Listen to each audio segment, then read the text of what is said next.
Was money more important than public safety?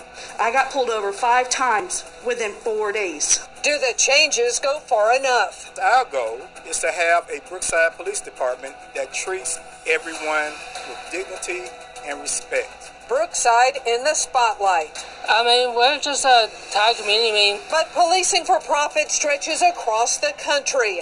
The real cost and the push for change.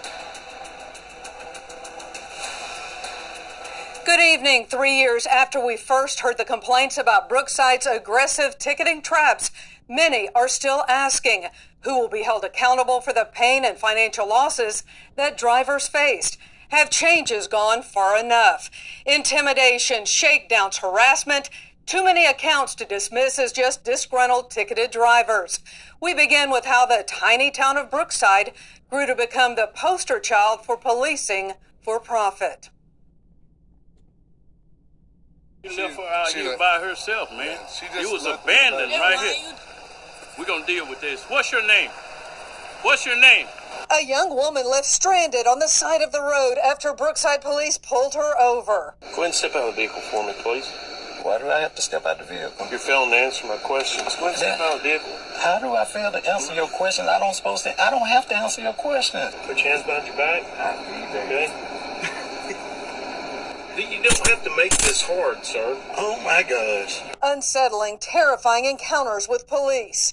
ABC 3340 News first started getting complaints about Brookside officers in 2019. Drivers claiming police were patrolling outside jurisdiction, hitting them with an extreme left-lane citation before the state's move-over law was even in effect. Then tag lights out with the tickets piled on. Drivers allege when they complained, threats followed. He said, well, the judge has issued 2 warrants for your arrest, and where do you work? Which ABC 3340 reported to state and federal law enforcement. After our news stories, town officials would not return our calls or emails for information. For years, employees were told they'd be fired if they talked to Cynthia. Hundreds of drivers packed municipal court every month. So many, officers had to direct traffic. Because I believed that there were a lot of people that were being judged unfairly and not being told of their rights. All in a tiny town of 1,300 people with a single business, no main street or even a stoplight.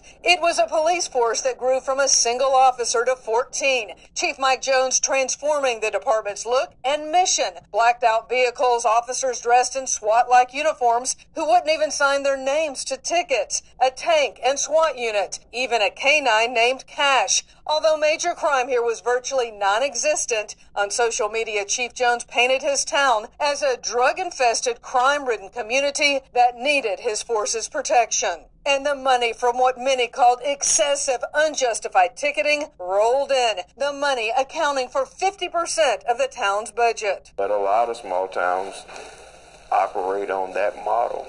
Attorney Terrell McCants represents drivers who feel their rights were violated in Brookside. He says the police department's requests for cash to get out of jail rather than going through a bail bondsman were a red flag. If you give us the money, we'll let you go, which is highly unusual for municipalities. Yeah, give us $600, give us some cash, and you can go.